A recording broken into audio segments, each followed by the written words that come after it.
नमस्कार दोस्तों, ज्ञान मीमांसा के यूट्यूब चैनल में आप सभी का स्वागत है। आज की इस वीडियो में हम पढ़ेंगे सोमवंश। मुख्य रूप से इसमें हम सिरपुर के पांडु वंश को पढ़ेंगे और मैकल के सोमवंश को। तो देखिए, यहाँ सोमवंश छत्तीसगढ़ में सोमवंश है, उनकी 4 शाखाएं पाई जाती हैं, उन संबंध में जानकारी दिया गया है। तो अभिलेखों को ज्ञात होता है कि पांडु वंश क्षत्रियों के चंद्रवंश से संबंधित थे, तो इनका संबंध चंद्रवंश से माना जाता है। अभिलेखों से इस वंश ने अपने आप को शशिकुल, शशिवंश, सोमवंश, सितांशु वंश, चंद्रवंश तथा ससधरानवंश से संबंधित किया है। तो इन सभी वंशों के नाम से भी सोमवंशियों को जाना जाता है, जो कि ये सभी चंद्रवंश का ही पर्याय है। इंद्रबल ने सरबपुरी वंश को समाप्त कर छत्तीसगढ़ में पांडु वंश की स्थापना की। छत्तीसगढ़ में इस वंश के निम्न शाखाएं देखी जाती हैं। तो ये 4 शाखाएं देखे जाते हैं छत्तीसगढ़ में। पहला है मैकल का सोमवंश, दूसरा है उड़ीसा या कलिंग का सोमवंश, तीसरा सिरपुर के पांडु वंश और चौथे हैं कांकेर के सोमवंश। तो इसमें सबसे ज्यादा इंपॉर्टेंट जो है कौन सा है? सिरपुर के पांडु वंश। तो सिरपुर के पांडु वंश की वंशावली यहाँ दिया गया है, जिसमें सिरपुर के पांडु वंश के प्रथम शासक हैं उदयन। उदयन इसे पांडु वंश का जो है आदि पुरुष माना जाता है।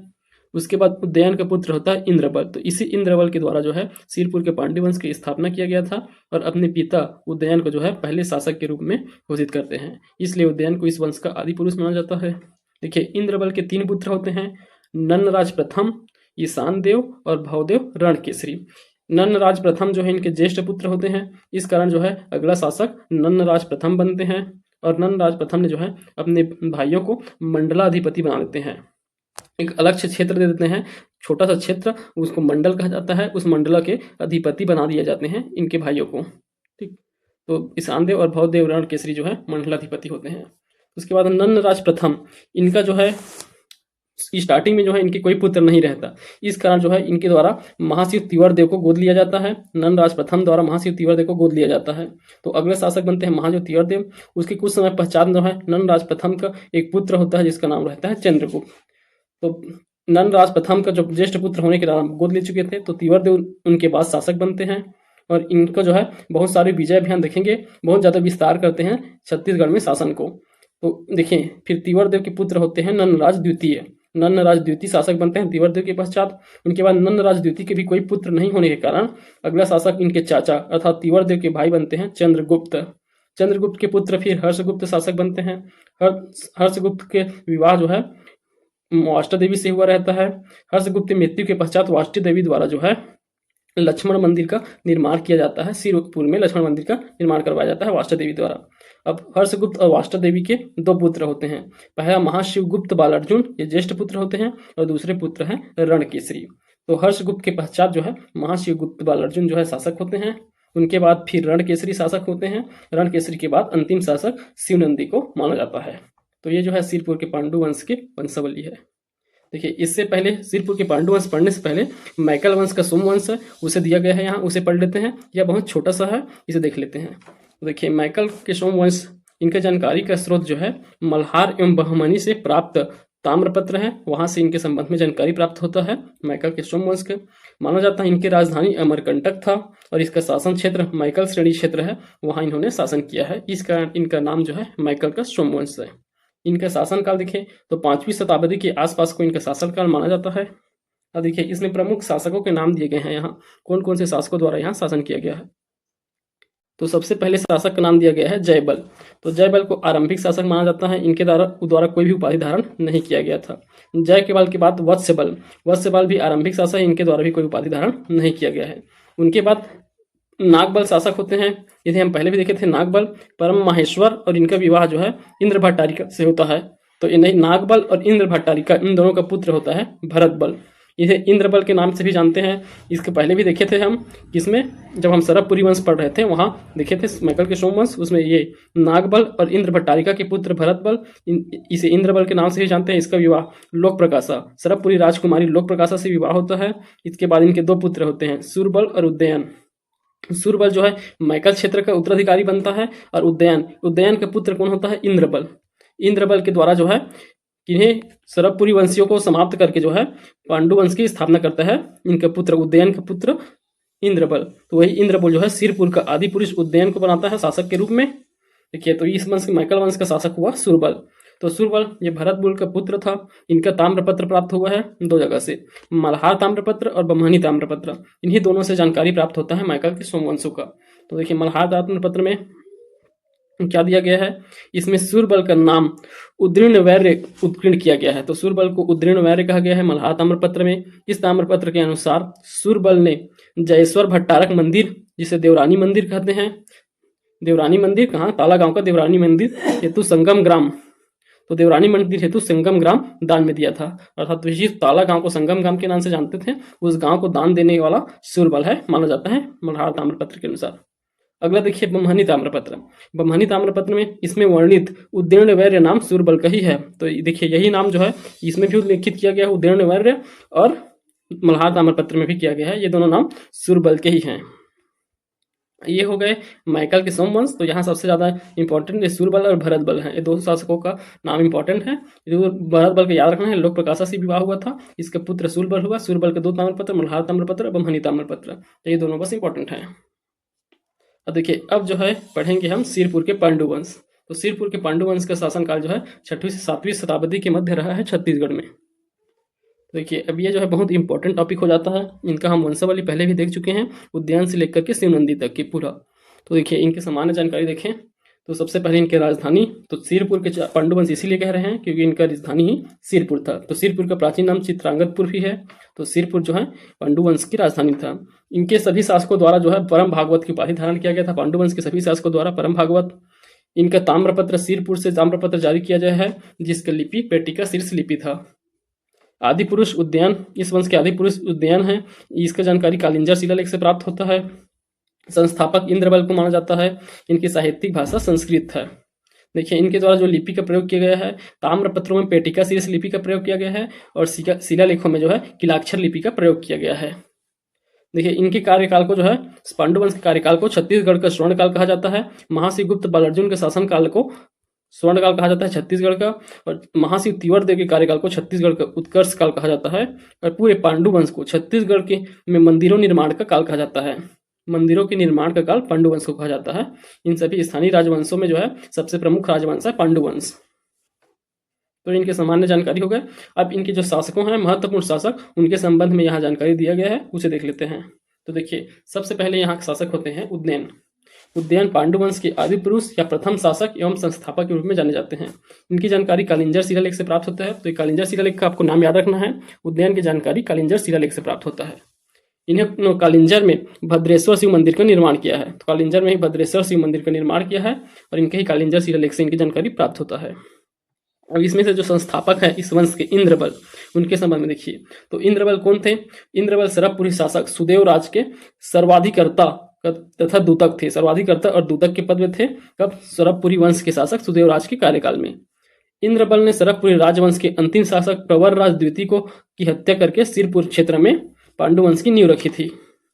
यह छत्तीसगढ़ में पांडुवंश के वास्तविक संस्थापक माने जाते हैं। इनके द्वारा मलगा से ताम्रपत्र जारी किया गया था। बिलासपुर के मलगा से ताम्रपत्र जारी किया गया है।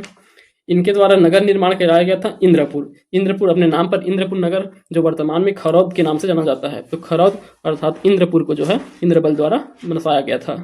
इनके 3 पुत्र होते हैं, नंदराज प्रथम, ईशान देव और भवदेव रणकेसरी। इनके दूसरे पुत्र ईशान देव का खरौद के लक्ष्मणेश्वर मंदिर के शिलालेख से उल्लेख है। तो ईशान देव की जानकारी हमें खरौद के लक्ष्मणेश्वर मंदिर से प्राप्त होता है, जिसके अनुसार ईशान देव ने ही इस लक्ष्मणेश्वर मंदिर का निर्माण कराया था, जिसे लाखाचौड़ मंदिर के नाम से भी जानते हैं। इनके तीसरे पुत्र भवदेव रणकेसरी, इनके विषय में जानकारी भांडक शिलालेख से प्राप्त होता है। भांडक शिलालेख से रणकेसरी का जानकारी, कालिंजर शिलालेख से उदयन की जानकारी। ठीक, इन दोनों पॉइंट को याद रखना है। अब अगला देखिए, इंद्रबल के पश्चात उनका ज्येष्ठ पुत्र नंदराज प्रथम जो है शासक बनते हैं। तो नंदराज प्रथम शैव धर्म के उपासक थे। जनश्रुतियों के अनुसार नंददेव प्रथम के विवाह के बाद लंबी अवधि तक इनके कोई संतान नहीं हुआ था। इस कारण उन्होंने तिवर्देव को गोद ले लिया, किंतु समयांतराल में उनके एक पुत्र चंद्रगुप्त का जन्म हुआ। ठीक, तो इनका पहले कोई संतान नहीं था, तिवर्देव को गोद लेते हैं। उनके कुछ समय बाद जो है इनका चंद्रगुप्त नामक पुत्र का जन्म होता है। इन्होंने अपने भाइयों ईशान देव और भवदेव रणकेसरी को मंडलाधिपति के रूप में नियुक्त किया गया था। देखिए इनके भाई है एक भवदेव रणकेसरी। इनकी जानकारी भांडक शिलालेख से प्राप्त होता है। इन्होंने सूर्य घोष द्वारा निर्मित सुगत मंदिर का जीर्णोद्धार कराया था। तो सुगत मंदिर का जीर्णोद्धार कराया गया है भवदेव रणकेसरी द्वारा। ठीक, तो ये रणकेसरी के संबंध में है। अगला देखिए महाशिव तिवर्देव। तो ये नंदराज प्रथम के पुत्र हुए महाशिव तिवर्देव। तो इनके द्वारा देखिए ये जो है बहुत महत्वपूर्ण शासक हैं। तो महाशिव तिवर्देव इनके द्वारा उपाधि धारण किया जाता है सकल कौशलाधिपति के अभिलेखों में वर्णित है सकल कौशलाधिपति। वही राज मुद्राओं में कौशलाधिपति और परम वैष्णव। तो ये 3 उपाधियां याद रखना है तिवर्देव के, सकल कौशलाधिपति, कौशलाधिपति और परम वैष्णव। सकल कौशलाधिपति के उपाधि बाद में और को लेंगे पृथ्वीदेव प्रथम द्वारा भी बाद में कौशलाधिपति की उपाधि धारण करेंगे। कलचुरी वंश के शासक पृथ्वीदेव उनके द्वारा। अगला देखिए ये जो है वैष्णव धर्म के अनुयायी थे। तो ये जो है देखने को मिलता है तिवर्देव को वैष्णव धर्म के अनुयायी हैं, बाकी सभी शैव धर्म का पालन करते थे, इनके द्वारा वैष्णव धर्म। देखिए इनके ताम्रपत्र प्राप्त होता है, 3 ताम्रपत्र इनके याद रखना है। इनके द्वारा 3 स्थानों से ताम्रपत्र जारी किए गए। पहला बोड़ा, शासन के 5वें स्थान में बोड़ा से ताम्रपत्र जारी किया गया, 7वें वर्ष में राजिम से और 9वें वर्ष में बालोद से। तो देखिए ओड नंबर 5, 7 और 9, पहले बोड़ा, दूसरा राजिम और तीसरा बालोद। तो ये 3 स्थानों से तिवर्देव के ताम्रपत्र प्राप्त हुए हैं। उपरोक्त ताम्रपत्र इनके पराक्रम का संकेत देते हैं। तो इनके विजय अभियानों की गाथा जो है इन ताम्रपत्रों में किया गया है। इनके ताम्रपत्रों में ब्राह्मणों को ग्राम दान देने का भी विवरण प्राप्त होता है, ग्राम दान देने का भी विवरण है। इनका एक शिलालेख प्राप्त होता है आरंग से तिवर्देव के शिलालेख प्राप्त होता है। इसमें इनकी राज्य अवधि पांडुवंश की सत्ता का उत्कर्ष काल है। उत्कर्ष काल माना जाता है पांडुवंश की सत्ता का, क्योंकि इन्होंने कौशल, उत्कल एवं अन्य राज्यों तक अपने साम्राज्य का विस्तार कर लिया था और सकल कौशलाधिपति की उपाधि धारण की थी। तो पूरा इन्होंने जो है कहाँ तक कि कौशल और उत्कल अर्थात उड़ीसा दोनों क्षेत्र को जीत लिया और सकल कौशलाधिपति की तो आधार धारण की थी। देखिए नन्नराज द्वितीय के अड़भार ताम्रपत्र के अनुसार, तो नन्नराज द्वितीय इनके बाद के इनके पुत्र हैं, उनका अड़भार ताम्रपत्र है, वहां से इनकी जानकारी प्राप्त होते हैं। तिवर्देव ने संपूर्ण कौशल के अलावा उत्कल और अन्य प्रांतों पर शक्ति के बल पर विजय प्राप्त किया था। तिवर्देव ने अपनी राजमुद्रा में गरुड़ उत्कीर्ण कराया है। देखिए किनके राजमुद्रा में गरुड़ अंकित मिलता है, तो याद रखेंगे तिवर्देव के राजमुद्रा में गरुड़ अंकित है। इनके द्वारा विष्णुकुंडी नरेश माधवर्मन द्वितीय जनाश्रय द्वारा पराजित किए गए थे। ठीक, माधवर्मन द्वितीय द्वारा यह पराजित हुए थे। माधवर्मन को ईपुर तथा पोलामुरु ताम्रपत्र प्राप्त होता है। माधवर्मन का ताम्रपत्र है ईपुर और पोलामुरु या पोलाम्बर ताम्रपत्र। इससे जानकारी प्राप्त होता है कि तिवर्देव जो है माधवर्मन से पराजित हुए थे। ठीक, तो ये तिवर्देव के संबंध में हो गया। इनके बाद इनका पुत्र होता है नन्नराज द्वितीय। नन्नराज द्वितीय द्वारा उपाधि कौशल मंडलाधिपति की उपाधि धारण किया जाता है। इनका सबसे प्रसिद्ध ताम्रपत्र है अड़भार ताम्रपत्र। इसी में तिवर्देव की विजय अभियानों का भी जानकारी प्राप्त होता है। इनके द्वारा अड़भार का शिव मंदिर का जीर्णोद्धार कराया गया था। अड़भार के शिव मंदिर का इन्होंने वर्धा क्षेत्र तक जो है अपने राज्य का विस्तार किया था। वर्धा क्षेत्र तक इनका उल्लेख बालार्जुन के सेनक पाठ अभिलेख में प्राप्त होता है। सेनक पाठ अभिलेख बालार्जुन के हैं। सेनक पाठ अभिलेख में इन्होंने स्वयं को योग्य पिता का योग्य पुत्र कहा है। योग्य पिता, इनके पिता तिवर्देव योग्य, उनके योग्य पुत्र कहा है अपने आप को नन्नराज द्वितीय ने। इनके सामंत है देवरक्षित, इनके सामंत थे। इनकी निसंतान अवस्था में मृत्यु हो गई, जिसके कारण इनके चाचा चंद्रगुप्त अर्थात महाशिव तिवर्देव के भाई चंद्रगुप्त उनके द्वारा जो है शासन किया जाता है, वे शासक बनते हैं। इसकी राज्य अवधि बहुत अल्प थी, तो नन्नराज जो है इनके अल्पायु में ही मृत्यु हो जाते हैं। इस कारण जो है इनका चाचा श्री चंद्रगुप्त द्वारा जो है शासन संभाला जाता है। तो देखिए अगले शासक होते हैं चंद्रगुप्त। सिरपुर के लक्ष्मण मंदिर में स्थित शिलालेख से राजा चंद्रगुप्त का उल्लेख मिलता है। तो लक्ष्मण मंदिर में ही जो शिलालेख है वहीं से इनकी जानकारी प्राप्त होता है। तो देखिए अब अगला बनते हैं फिर चंद्रगुप्त के पुत्र हर्षगुप्त। हर्षगुप्त द्वारा प्राक महेश्वर की उपाधि धारण किया गया। इनका विवाह रानी वाष्टा से होता है, जो मगध के मौखरी वंश के राजा सूर्यवर्मा की पुत्री थी। मौखरी वंश के राजा सूर्यवर्मा की पुत्री रानी वाष्टा, उसी से विवाह हुआ है हर्षगुप्त का। इनके समय में जो है लक्ष्मण मंदिर सिरपुर का निर्माण होता है, निर्माण कार्य प्रारंभ होता है। तो हर्षगुप्त की मृत्यु के पश्चात रानी वाष्टा ने उनकी याद में चिर स्थायी बनाने के लिए इस मंदिर का निर्माण कार्य प्रारंभ कराया। रानी वाष्टा देवी द्वारा जो है निर्माण कार्य प्रारंभ कराया जाता है, जिसे पूर्ण कराने का श्रेय जो है महाशिव गुप्त बालार्जुन, वाष्टा देवी के पुत्र महाशिव गुप्त बालार्जुन के काल में हुआ था। यह नागर शैली में लाल ईंटों से निर्मित मंदिर है। नागर शैली में बना हुआ है, लाल ईंटों से। यह भगवान विष्णु का मंदिर है। मंदिर की प्रशस्ति रचना कवि ईशान ने की थी। ईशान देव बाण भट्ट का समकालीन व घनिष्ठ मित्र था। तो कवि ईशान द्वारा जो है यहाँ की प्रशस्ति रचना किया गया है। और ईशान देव कौन थे? तो कवि बाण भट्ट जो हम पढ़ते हैं, हर्षवर्धन के दरबारी कवि थे बाण भट्ट, उनके समकालीन उनके घनिष्ठ मित्र थे ईशान देव। देखिए अब ये हो गया ईशान देव। देखिए यहाँ मानचित्र दिया गया है महाशिवगुप्त बालार्जुन के कार्यकाल का। तो यहाँ भारत का मानचित्र है जिसमें पांडुवंशी में महाशिवगुप्त बालार्जुन थे, इनके समकालीन विलास तुंग थे, और मगध साम्राज्य में हर्षवर्धन थे, और चालुक्य में पुलकेशिन द्वितीय इनके समकालीन थे ये सभी। और यहाँ जो है पल्लव वंश में नरसिंह वर्मन। तो इस समय जो है हर्षवर्धन जो है दक्षिण की ओर विजय अभियान करते हैं, और पुलकेशिन द्वितीय जो है उत्तर की ओर विजय अभियान। हर्षवर्धन और पुलकेशिन द्वितीय का नर्मदा नदी के तट पे युद्ध हुआ रहता है, इसे हम पहले से भारत के इतिहास में जानते हैं इसे। तो इस युद्ध में पुलकेशिन द्वितीय विजयी रहता है, हर्षवर्धन को पराजित करता है।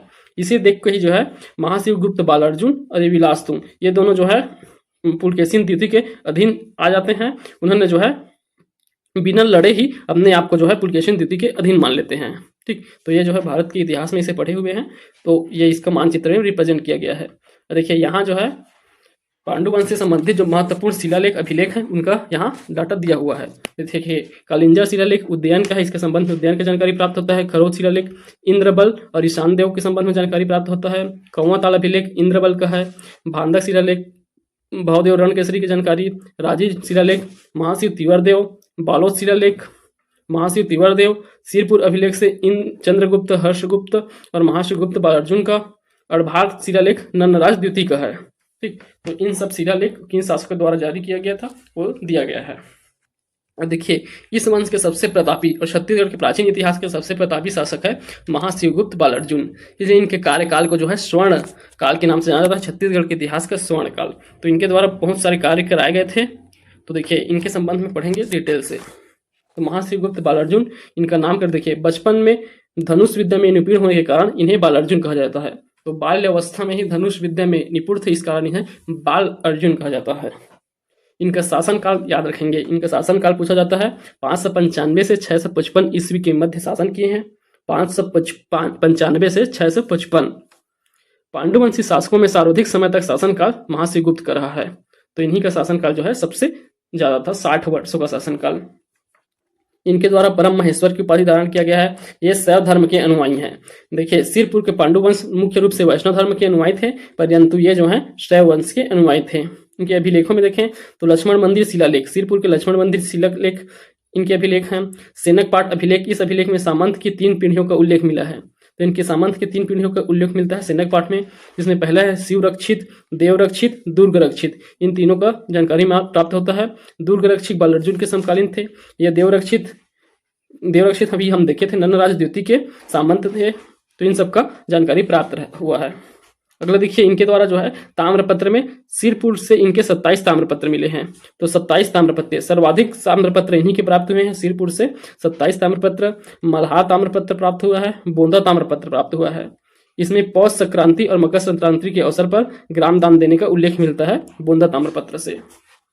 देखिए इनके अभिलेखों में कुछ महान कवियों का वर्णन किया गया है। इनके अभिलेखों में ईशान देव, भास्कर, सुमंगलम, चित्तातुरांग और देवदंडिन के पुत्र कृष्ण दंडिन का वर्णन मिलता है। तो यह जो है पिछले वर्ष प्री में पूछा गया क्वेश्चन है। तो इसमें दिया गया था ऑप्शन कि इनका संबंध जो है महाशिवगुप्त बालार्जुन के जो लक्ष्मण मंदिर शिलालेख है वहां नहीं मिलता है जानकारी। तो ईशान देव का जानकारी प्राप्त होता है, भास्कर का, सुमंगलम का, चित्तातुरांग का प्राप्त होता है और कृष्ण नंदिन का प्राप्त होता है। ये देवदंडिन का प्राप्त नहीं होता है। देवदंडिन के पुत्र कृष्ण दंडिन का प्राप्त होता है। ठीक, तो इसको याद रखेंगे। इन्होंने अपने अभिलेखों का प्रारंभ ओम नमः शिवाय से प्रारंभ किया है। इसी से ज्ञात होता है कि ये जो है शैव धर्म के अनुयायी हैं। ओम नमः शिवाय से प्रारंभ किया है, जिससे ज्ञात होता है कि वे शैव धर्म के अनुयायी थे। देखिए इनकी मुद्रा में केसरी लेख युक्त स्वर्ण मुद्रा बालपुर से प्राप्त हुआ है। केसरी लिखा हुआ है, बालपुर से स्वर्ण मुद्रा प्राप्त हुआ है, शक्ति जिले के बालपुर से, जिसमें गजलक्ष्मी के स्थान पर मुकुदमान, वृषभ और त्रिशूल का अंकन है। देखिए क्या क्या अंकित किया गया है। बालपुर से जो स्वर्ण मुद्रा प्राप्त है वहां मुकुदमान, वृषभ और त्रिशूल का अंकन देखने को मिलता है। इनकी उपलब्धियों की बात करें तो देखिए इनकी उपलब्धियों में महाशिवगुप्त बालार्जुन का शासनकाल छत्तीसगढ़ के इतिहास का स्वर्ण काल कहलाता है। क्योंकि इनके शासनकाल में सभी क्षेत्रों का चहुमुखी विकास हुआ है। तो सभी क्षेत्रों में विकास होता है। साथ ही महाशिवगुप्त का शासनकाल धार्मिक सहिष्णुता में सबसे श्रेष्ठ था। तो धार्मिक सहिष्णुता अर्थात सभी धर्मों को समान रूप से विकास हुआ है इनके कार्यकाल में, जिसके कारण सभी धर्मों ने स्वतंत्रता पूर्वक विकास किया है। देखिए, जिस धर्मों को देखें तो बौद्ध धर्म का कैसे विकास हुआ है। इन्होंने सिरपुर में अनेक बौद्ध विहारों का निर्माण कराया था। तो बौद्ध धर्म का हो गया। वैष्णव धर्म देखें तो लक्ष्मण मंदिर का निर्माण कार्य हुआ था इनके शासनकाल में। पूर्ण वैष्णव मंदिर, लक्ष्मण मंदिर विष्णु जी का मंदिर है। शैव धर्म देखें, इन्होंने अनेक शिव मंदिर का निर्माण करवाया है। जैसे देख सकते हैं गंधेश्वर महादेव शिव मंदिर, यह जो है सिरपुर में है। बालेश्वर भट्टारक शिव मंदिर, सिद्धेश्वर महादेव मंदिर, पलारी का सिद्धेश्वर महादेव मंदिर, अडल देव मंदिर, खरौद का अडल देव, तो ये सभी शिव मंदिर हैं। इनका निर्माण भी महाशिवगुप्त बालार्जुन द्वारा कराया गया है। इनके द्वारा ग्राम दान दिया गया है। तो महाशिवगुप्त बालार्जुन एक दानी शासक था जिन्होंने विभिन्न धर्मों के अभिवृद्धि के लिए अनेक ग्राम दान दिए थे। बौद्ध आचार्य बुद्ध घोष के सिरपुर अभिलेख से ज्ञात होता है। तो बुद्ध घोष के सिरपुर अभिलेख से ज्ञात होता है कि इन्होंने जिन घोष को ग्राम दान दिया था। तो जिन घोष को ग्राम दान दिया है इन्होंने। देखिए, इनके समकालीन शासक में पुष्यभूति वंश के या वर्धन वंश के हर्षवर्धन थे। चालुक्य शासक पुलकेशन द्वितीय और नलवंशी शासक विलासतुंग, तो ये तीनों जो हैं इनके समकालीन थे। अगला देखते हैं महाशिवगुप्त बालार्जुन के शासन के पश्चात कुछ शताब्दी तक रणकेसरी, इनके भाई रणकेसरी व शिवनंदी बालार्जुन के पुत्र, इनके द्वारा शासन किया गया। ऐहोल अभिलेख के अनुसार चालुक्य शासक पुलकेशन द्वितीय ने दक्षिण कोसल पर आक्रमण कर पांडु वंश का शासन समाप्त कर दिया था। तो पुलकेशन द्वितीय द्वारा जो है पांडु वंश का शासन समाप्त किया गया है। पांडुवंशी शासक तीवरदेव का राजिम अभिलेख 1785 ईस्वी में प्राप्त हुआ है। तो 1785 में इसका खोज किया गया है राजिम अभिलेख का, जिससे इस वंश के बारे में पहली बार जानकारी प्राप्त हुआ। तो सबसे पहले तीवरदेव का राजिम अभिलेख प्राप्त हुआ था 1785 में। महाशिवगुप्त बालार्जुन सोम सिद्धांत शाखा से संबंधित है। सोम सिद्धांत अर्थात सोम किन्हें कहा जाता है, शिव भगवान को सोम माना जाता है। तो सोम सिद्धांत मतलब शिव के सिद्धांती थे। तो इनके प्रमुख शैव आचार्य थे। शिव के आचार्य कौन कौन थे? सदाशिव आचार्य, शूलपाणी, भीम सोम, तेज सोम, रुद्र सोम। तो ये सभी सोम सिद्धांत को मानने वाले जो है प्रमुख आचार्य हैं। तो इनके समर्थक थे महाशिव गुप्त। इनके शासन अवधि में शिवपुर में निवास भी किया था इन्होंने। सदाशिवचारी, शूलपाणी, भीमसोम, तेजसोम और रुद्रसोम, इन सभी ने जो है इनके कार्यकाल में शिवपुर में निवास किए थे। तो ये था बालार्जुन, महाशिवगुप्त बालार्जुन के संबंध में। अब देखिए इसके आगे दिया हुआ है, इन्हीं के कार्यकाल में चीनी यात्री वेनसांग जो है छत्तीसगढ़ आए थे, तो उनका भी जानकारी हमें यहाँ दिया गया है। तो देखिए वेनसांग का यात्रा वृत्तांत से हमें क्या क्या जानकारी प्राप्त हुआ है उसे देखते हैं। तो वेनसांग चीनी बौद्ध यात्री था, चीन से आया हुआ यात्री। इनका उद्देश्य बौद्ध धर्म से संबंधित ज्ञान अर्जन करना था। यह जो है 639 ईस्वी अर्थात 7वीं शताब्दी में छत्तीसगढ़ आए थे। इनकी यात्रा दो स्थानों पर, सिरपुर और मल्हार, दो स्थानों पर छत्तीसगढ़ में यात्रा किया है इन्होंने। सिरपुर और मल्हार में 639 ईस्वी में आए थे। देखिए शासनकाल यात्रा के दौरान सिरपुर में महाशिवगुप्त बालार्जुन का शासन था। इनके द्वारा पुस्तक रचना किया गया है शिव की, उसमें छत्तीसगढ़ को कियासलो नाम से उल्लेखित किया गया है। कियासलो छत्तीसगढ़ में वेनसांग द्वारा नाम लिखा गया है। देखिए इनका कथन क्या क्या है। वेनसांग का कथन था कि यहाँ का राजा अन्य धर्मों के प्रति आस्था रखता है, अर्थात बालार्जुन की धार्मिक सहिष्णुता की जानकारी हमें वेनसांग की यात्रा वृत्तांत से मिलता है। यहाँ का राजा क्षत्रिय था किंतु बौद्ध धर्म में भी विश्वास रखता था, बौद्ध धर्म में भी विश्वास रखता था और क्षत्रिय था। इस काल में राज्य में 100 संघाराम अर्थात बौद्ध के जो विहार आश्रम होते हैं उसे संघाराम कहा जाता है। तो इनके कार्यकाल में 100 संघाराम तथा लगभग 10,000 महायान बौद्ध भिक्षु निवास करते थे, उसमें 10,000 महायान बौद्ध भिक्षु निवास करते थे। 100 संघाराम का निर्माण कराया था। इन्होंने अपने लेख में कहा है कि सिरपुर में अशोक द्वारा निर्मित बौद्ध विहार स्थित हैं। तो अशोक द्वारा भी बौद्ध विहार निर्माण किए गए हैं, वो भी जो है सिरपुर में देखने को मिला है वेनसांग को। ठीक, तो ये वेनसांग की यात्रा वृत्तांत से इतनी जानकारी प्राप्त होता है। अब देखिए छत्तीसगढ़ के स्थापत्य कला का स्वर्ण युग, तो महाशिवगुप्त बालार्जुन के काल को ही छत्तीसगढ़ की स्थापत्य कला का स्वर्ण युग माना जाता है। तो इसमें कौन कौन से महत्वपूर्ण मंदिरों का निर्माण स्थापत्य किए गए हैं जो स्वर्ण युग दर्शाता है। तो महाशिवगुप्त बालार्जुन के शासनकाल के दौरान 22 शिव मंदिर, 10 बौद्ध विहार, 3 जैन विहार, प्रधानमंत्री का निवास इत्यादि का निर्माण कराया गया था, जिनके साक्ष्य जो है प्राप्त हुए हैं। तो देखिए 22 शिव मंदिर हैं, 4 वैष्णव मंदिर, 10 बौद्ध विहार, 3 जैन विहार और प्रधानमंत्री का निवास, इतने सारे स्थापत्य देखने को मिलता है महाशिवगुप्त बालार्जुन के। इस कारण इनके कार्यकाल को स्थापत्य कला का स्वर्ण काल भी कहा जाता है। तो जिसमें प्रमुख है, सबसे प्रमुख मंदिर में लक्ष्मण मंदिर और लक्ष्मणेश्वर मंदिर है। तो इन दोनों का जानकारी यहाँ दिया गया है। तो देखिए, लक्ष्मण मंदिर या विष्णु मंदिर है, लक्ष्मण मंदिर विष्णु मंदिर है, यह सिरपुर में स्थित है। इसका निर्माण प्रारंभ अष्टादेवी द्वारा किया गया था। इसको पूर्ण महर्षिगुप्त अर्जुन द्वारा कराया गया है। समर्पित देव देखें तो वैकुंठ नारायण विष्णु देव को समर्पित है। शैली नागर शैली में बना हुआ है लाल ईंटों से। इनके संबंध में कथन मिलता है। तो देखिए, पहला कथन रविंद्रनाथ टैगोर के द्वारा। रविंद्रनाथ टैगोर ने लक्ष्मण मंदिर को अद्भुत रत्न कहा है। ठीक, तो याद रखेंगे, अद्भुत रत्न किनके द्वारा कहा गया है? लक्ष्मण मंदिर को रविंद्रनाथ टैगोर द्वारा लक्ष्मण मंदिर को अद्भुत रत्न कहा गया है। वहीं देखिए, इसकी तुलना एडविन एरॉल्ड, तो ये भी बहुत बड़े इतिहासकार है, एडविन एरॉल्ड, इनके द्वारा जो है इसकी तुलना ताजमहल से किया गया है। ताजमहल से तुलना किया गया है लक्ष्मण मंदिर का एडविन एरॉल्ड द्वारा। ये देखिए, यहाँ दिया गया है लक्ष्मण के मंदिर का चित्र दिया गया है। अगर देखिए लक्ष्मणेश्वर मंदिर, यह जो है शिव मंदिर है। इसका स्थापना खरौदा जांजगीर चांपा की खरौदा में है। निर्माणकर्ता ईशान देव हैं। समर्पित देव भगवान शिव को समर्पित है। 1 लाख चावल छिद्र, 1 लाख चावल चढ़ाने और शिव जी की जो शिवलिंग है वहाँ छिद्र होने के कारण जो है यह जो है बहुत प्रसिद्ध है। इस कारण इसे लाखा चावल नाम से भी जानते हैं, क्योंकि 1 लाख चावल चढ़ाया जाता है, इसलिए इस मंदिर को लाखा चावल मंदिर के नाम से भी जानते हैं। इसका जीर्णोद्धार कलचुरी शासक रत्नदेव तृतीय के सेनापति गंगाधर राव द्वारा जो है इसका जीर्णोद्धार कराया गया था। उपनाम देखें तो इसे लखेश्वर महादेव मंदिर, कालेश्वर महादेव मंदिर, ईशानेश्वर महादेव मंदिर के नाम से जाना जाता है। तो ये जो है लक्ष्मणेश्वर मंदिर के अन्य नाम है। यहाँ लक्ष्मणेश्वर मंदिर का भी चित्र दिया गया है। तो ये किनके हैं? ये जो है स्थापत्य कला के उदाहरण है छत्तीसगढ़ में। तो अगला देखिए, छत्तीसगढ़ में स्मारकों का स्वर्ण युग। तो बालार्जुन के काल को स्मारकों का स्वर्ण युग भी कहा जाता है। कौन कौन से प्रसिद्ध स्मारक हैं उसे दिया गया है। देखिए, तीवरदेव बौद्ध विहार, पद्माणी बौद्ध विहार, भिक्षुणी विहार, राम मंदिर, त्रिदेव मंदिर, बालेश्वर महादेव मंदिर, आनंद प्रभु बौद्ध विहार, इसका निर्माण आनंद प्रभु द्वारा कराया गया था। बौद्ध सुरंग टीला, लक्ष्मण मंदिर, जैन विहार, गंधेश्वर महामंदिर, सिद्धेश्वर महादेव मंदिर पलारी, भद्रेश्वर शिव मंदिर कालिंजर। तो इन सभी स्मारकों का निर्माण भी बालार्जुन के कार्यकाल में हुआ है। इस कारण इनके कार्यकाल को छत्तीसगढ़ के स्मारकों का स्वर्ण युग भी कहा जाता है। तो पूर्ण तरह से इनका कार्यकाल स्वर्ण युग के रूप में दिखाई दे रहा है। देखिए, तो ये हुआ हमारे सिरपुर के पांडु वंश। इसके बाद यहाँ देख लीजिए छोटा सा वंश है बाढ़ वंश, इसके संबंध में पढ़ लेते हैं। तो बाढ़ वंश, इनका काल जो है 9वीं शताब्दी में बाढ़ वंश का शासन था छत्तीसगढ़ के पाली क्षेत्र में।